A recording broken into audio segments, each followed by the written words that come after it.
For today's video, ayan, iniwan ako ng aking mga amo, kaya naman ito na yung chance para linisin ko ang kanilang sala dito sa taas. Araw-araw ko naman ito nililinis pero hindi sa ilalim. Hindi kasi makapasok ang aking map sa ilalim ng sofa.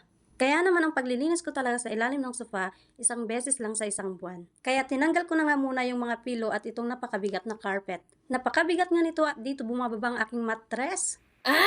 Dito nga tinatanggal ko na yung lock ng sofa para mapaghiwalay ko. May lock nga ito at kailangan ko talaga mapaghiwalay. Mabigat kasi ito at hindi ko kayang iurong ng buo. Kaya kailangan talaga ay mahati ko to sa tatlo. At ito nga sa wakas ay natanggal ko na yung isa.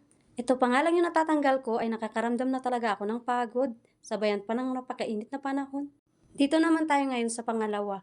Medyo nahirapan nga ako dyan at mabigat yung sofa dun sa gilid.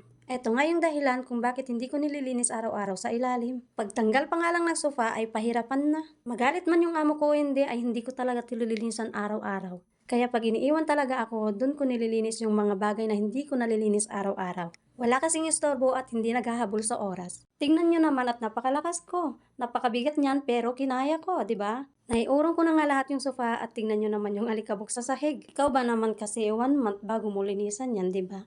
Bali, winalis-walis ko na nga muna bago ko siya i-mop. Napansin ko nga ay madumi rin pala ito. Hindi ko nga alam kung anong tawag dito pero pinunasan ko na lang din. At tignan nyo naman yung alikabok, bumabakat talaga yung dinadaanan ko. Kaya buti talaga at ito yung naisipan kong linisan. Ayoko din naman kasi na una pang makakita yung amo ko na madumi na dito banda. Kung tutuusin talaga ay ayoko na inutusan pa ako ng amo ko. Gusto ko pag nakita ko ng madumi, ako na mismo yung kusang maglilinis. Pag nagkukusa ka kasi ay tuwang-tuwa yung mga yan, promise, dagdag performance din. Tapos na nga ako sa pagmamap at ito na naman yung kalbaryo, ang pagbabalik sa sofa. Tignan nyo naman kasi, sa sobrang bigat niyan, inahirapan talaga ako iurong. Kaya pag mahina ka ay kailangan mo talaga ng kasama. Buti na lang talaga ako at sanay ako sa mabibigat na trabaho. Kaya naman basic, pero ang sakit sa likod ha.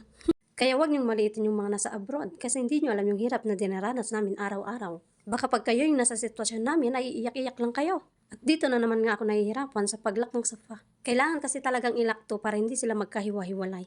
At finally, ito na yung last part ng sofa. Ang hirap iurong pero kinakaya ko pa din. Halos maubusan na talaga ako ng lakas. At tignan nyo naman, hingal na talaga ako sa paglak ng sofa na to. Bali, pinunas-punas ko na din pala ito ng basang towel. Para pag nahiga sila mamaya ay malinis na at hindi na maalikabok. At binalik ko na nga rin itong napakabigat na carpet na to. Dito kasi sa Saudi ay carpet is life. At itong lamesang wala namang kwenta. At ang mga pillows na pang design lang. Kung tutuusin ay dagdag trabaho lang talaga yung mga to. Inayos ko na lang din at asahan mo bukas parang taing nagkalat ang mga to. Akala mo binagyo at mapupunta to lahat sa sahig. So ayan, tapos na. Tignan nyo naman napaka-haggard ko. Hanggang dito na lang. Thank you!